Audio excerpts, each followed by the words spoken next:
हे ॲडमिनचं पेज आहे. ॲडमिनच्या पेजला पहिल्यांदा ओपन झालेलं दिसतं तुम्हाला ते, परंतु त्याला लॉग इन केल्याशिवाय तुम्हाला काम करता येणार नाही. म्हणून तुमच्याकडे असलेला ईमेल ID आणि पासवर्ड टाकून तुम्हाला लॉग इन करावं लागेल.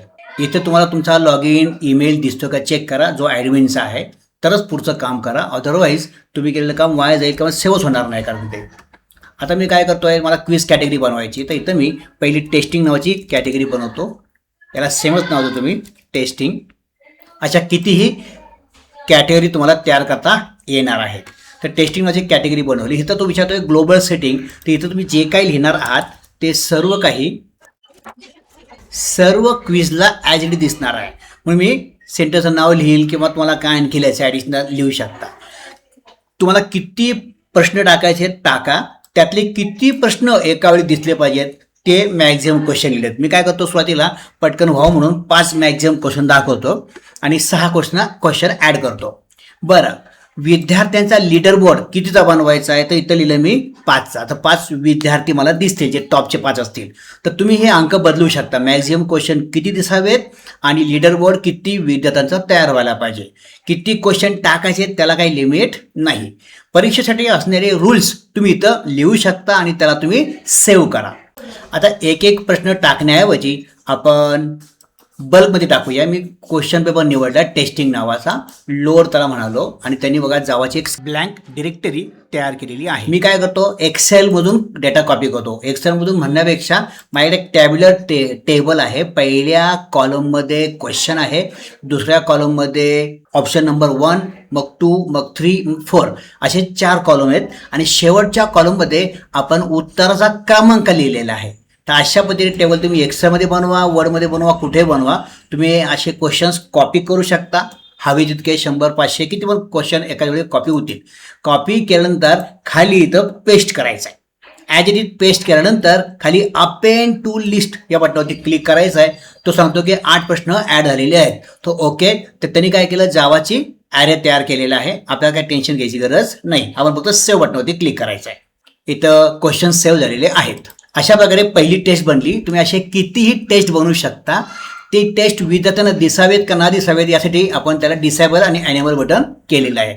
आता सध्या डिसेबल आपण केलं तर विद्यार्थ्यांना ते क्विज दिसणार नाही, आणि ॲनेबल केलं तर विद्यार्थ्यांना ते क्विज दिसेल.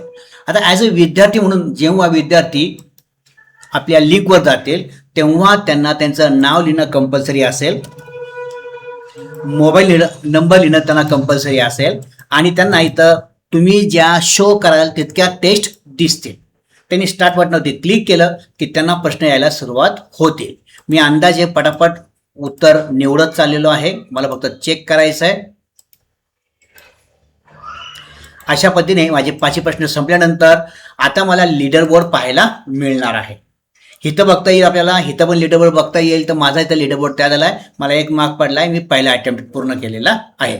तर अशा पद्धतीने विद्यार्थ्यांना ही लिंक विदाउट लॉग इन वापरता येणार आहे. ॲडमिनला मात्र लॉग इन करावं लागणार आहे. मग त्याला हा डेटा क्रिएट करता येणार आहे आणि तयार झालेला डेटा त्याला इथं मिळणार आहे. त्याला आपण रिफ्रेश केलं तर आता जी टेस्ट झाली त्याचा डेटा त्याला इथं दिसायला लागेल. तर कोणता डेटा त्याला ठेवायचा इथं, कोणता नाही ठेवायचा, त्याला हवा असेल तर तो डाउनलोड करून घेऊ शकतो, आणि ॲडमिनला हवा असेल तर फुल रिसेट करू शकतो. फुल रिसेट या शब्दाचा अर्थ असा, सर्व क्वेश्चन्स पण गेले, क्विज पण गेल्या आणि विद्यार्थ्यांचा डेटा सुद्धा गेला. तर ह्या बटनाचा खूप काळजीपूर्वक उपयोग तुम्हाला करायचा आहे. तुम्ही किती क्विज ऑनलाईन सेव्ह करून ठेवू शकता. सगळा डेटा तुमच्याच जीमेलला सेव्ह होत आहे. तुमची जी फाईल आहे ती तुमच्याच लॉग इनला इथं नेटली फाईलला मी अपलोड केलेली आहे.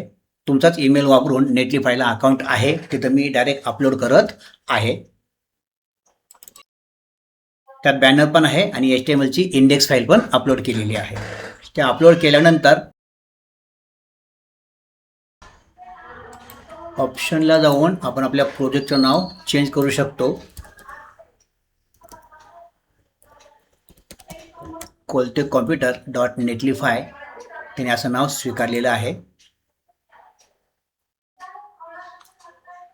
तुम्हाला हवं असेल तर नेक्स्ट टाईम तुम्ही पुन्हा एकदा इथं जाऊन त्या फाईलला एडिट करू शकता. तुमचा बॅनर बदलायचं तर बदलू शकता. आपण शक्यतो असं काही करू नका. आपण त्याच्यात बऱ्यापैकी बॅनर टाकलेला आहे, पण वाटलंच तर तुम्ही चेंजेस करू शकता, हे मला सांगायचं आहे.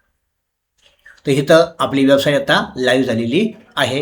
ही लिंक मी तुम्हाला शेअर करत आहे. ही विद्यार्थ्यांना तुम्ही शेअर करू शकता आणि विद्यार्थ्यांना कोणत्याही लॉगिन शिवाय ही